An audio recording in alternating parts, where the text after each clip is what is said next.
I'm Bleeding Critic. Welcome to Scary Stories UK. The Rage Room.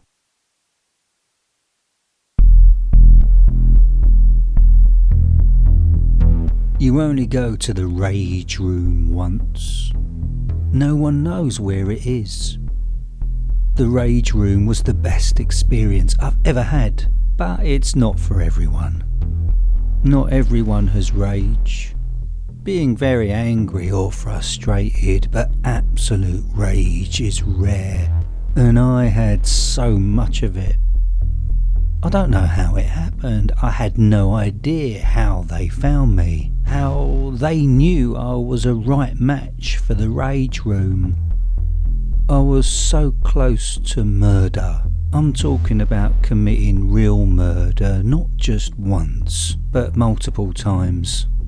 I had a short list of individuals that must die. I had to stop them from breathing in the most brutal way.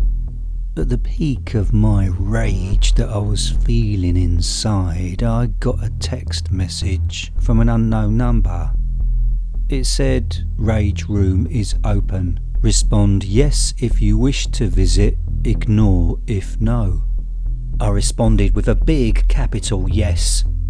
The timing was perfection. I was beyond ready. And at the time when my level of rage was at its peak, if they didn't arrive to take me there, I would have killed the person at the top of my list without a doubt. I had a second text on the same day saying, "Black car, black windows, outside." Within a few minutes I was out the door. The driver and her colleague was welcoming. Once blindfold and headphones were on, a voice kicked in. "The room is prepared for you. You choose when to leave. There is no time limit. There are no rules. You be how you want to be, without judgment or need of explanation. This is your time. You deserve this.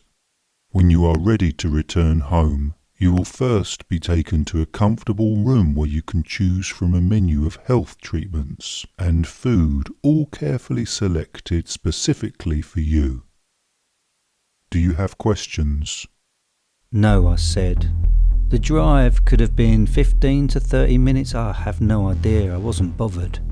I remember that smell of new car leather, and when I smelt fear coming from other people, I knew I arrived in the Rage Room. The blindfold removed.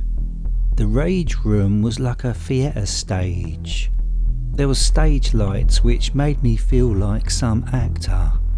To my right, weapons and chemicals of choice, and to my left, hanging upside down like slabs of meat, is 7 people, feet tied together. At first I didn't recognise them because they're upside down. Their sobbing and pleading was a little distracting, and once I tilted my head I recognised the first man. He was from my own list of people that I fantasised about killing.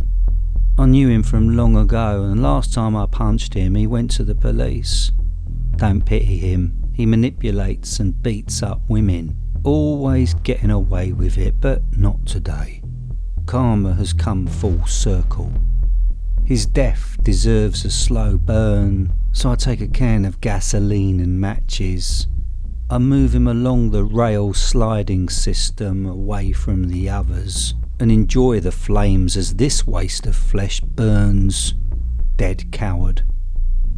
Now the old woman hanging next to him happens to be someone that could survive a nuclear bomb like a cockroach. A cold heart, a home wrecker who got her gold digging claws into a fickle man who sadly left his lovely wife and kids. I'm so happy she's also on my private kill list.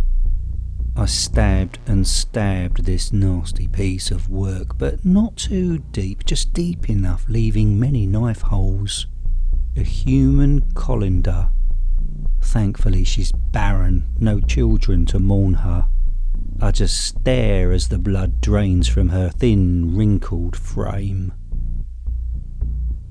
The third person in my rage room is the coward, a keyboard warrior who hides in front of screens. He enjoys thumbing down videos, blaming strangers for his lack of talent. He's just one of those internet trolls. I surprised myself with this one. I didn't flinch. I wasn't squeamish as I used a screwdriver to pop his eyeballs out. His right eye was a slippery one to remove, very stubborn. His relentless screaming stopped only after caving his head in with a baseball bat. The fourth hanging upside down was the bully who got away. I hardly recognised this man from my teenage years. He nearly killed me when I was 18. I never got the chance to get my revenge. Now my time has come. I ended up in hospital. He's going to end up dead. So I go to work with Mr. Hammer.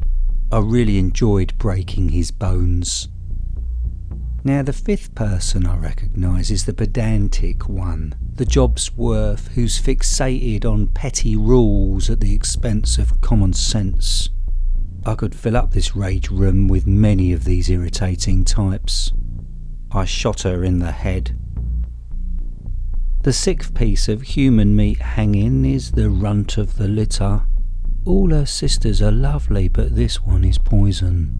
She changes the atmosphere when walking into a room. She enjoys putting others down, a user, only kind when she wants something. I remember we'd rock up for a family gathering and she'll open her door, walk off and not even be friendly or welcoming. It's just rude and I hate rudeness. She is so ugly inside and out. I won't kill her because she's a mother. So I'll perform a glossectomy. I'll remove her tongue so she can't say unkind words to anyone anymore. She'll have to eat through a straw for a while, but you know what, actually she is a nasty one. So I'll break her legs as well. Now the final on my kill list of the horrible 7. This one didn't contact her brother that mother was dying, and she even arranged the funeral without telling him. Her brother had no idea his mum died and was buried. No one contacted him. So this one could be the worst on my kill list.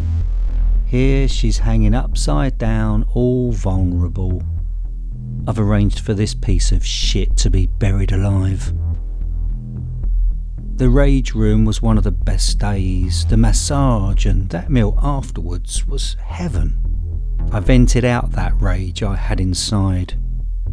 I have no idea who's behind this secret organisation that was there for me to circle back to those that did me and others wrong.